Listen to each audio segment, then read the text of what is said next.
In this video, I'll attempt to show you how to use the popular app Zoom. So Zoom is used, as you know, by many teachers to correspond with their students online.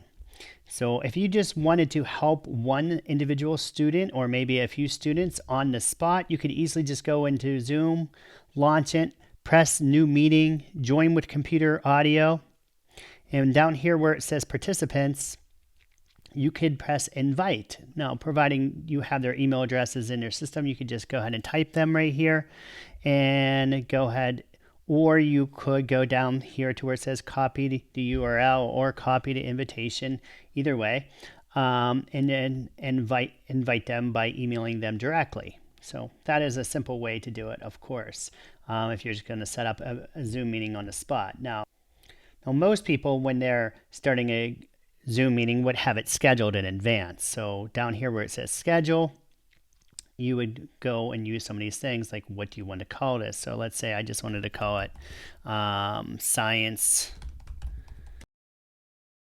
Okay, and I could go down here just to show you some basics.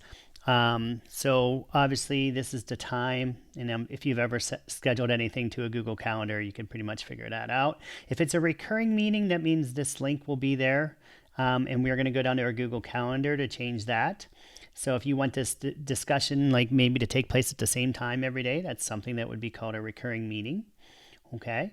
Do you want a meeting password? You could change this to anything. So if you change this to, room 111 or something, like you could decide that.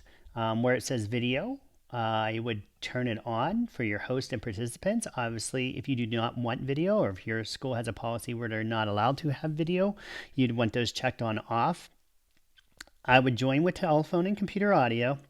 And down here, I will show you some how to do Google Calendar. But before we go any further, I'm going to show you there are some advanced options down there. I would not recommend doing this. Enabling a waiting room basically means that when someone joins that link, when they click on the link to Zoom, you have to permit them then to enter, which if you've already started a meeting and they're coming 5 to 10 minutes late, you might miss them. But this is a good thing. Mute participants on entry. So up to you. Do you want people to be able to join before the host? And so before you start the meeting, if you scheduled it, they'd be able to join. With students, you probably don't want to do that. You probably don't want a couple students there talking to each other unsupervised. And you could make it automatically record the meeting if you wanted it to be recorded. Now you have to make sure you're being legal and following the Privacy Acts. And so I'm going to go ahead and use Google Calendar here. I'm going to press schedule. Okay, now over here, it's just like scheduling anything else in a Google Calendar. Do you want it to be repeated? So right now this says 12:30 a.m. to 1 o'clock a.m. Is that what that's kind of it's kind of a late discussion. So maybe you say, I want this every day at 11 o'clock, and I want this to be till 12 o'clock. And maybe I do want this to repeat. So maybe you want this to be every weekday, Monday to Friday. Now, if you hit this drop down arrow here, obviously it gives you a custom option. You could decide, you know what, I don't want this to, I would just want this to be on Monday, Tuesdays, Thursdays, and Fridays. So you can decide how you want that. Do you want this to end on a certain date? So I would definitely want it not to go on forever. So I'm going to say, yes, I'm going to end at June 1st. Press done. Do you want a reminder sent out to your guest or to you to keep track of it? So just like any Google Calendar event, you could set out your reminder here. Okay, now I skipped over add conferencing. That would be Google Meet. I wouldn't think you'd want to put Google Meet and Zoom at the same time, so I wouldn't do that. You can definitely change the color here if you want.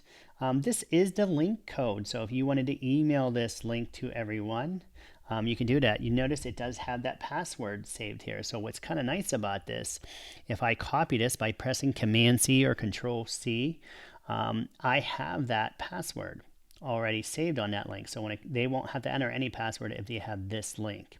And that will avoid people going on and Zoom bombing, as I'm sure you probably heard in the news, by having that little password. So that's pretty important. Over here where it has guests, if you would like to add other guests, you click in here and type in their email address if you know it, like parents or principals.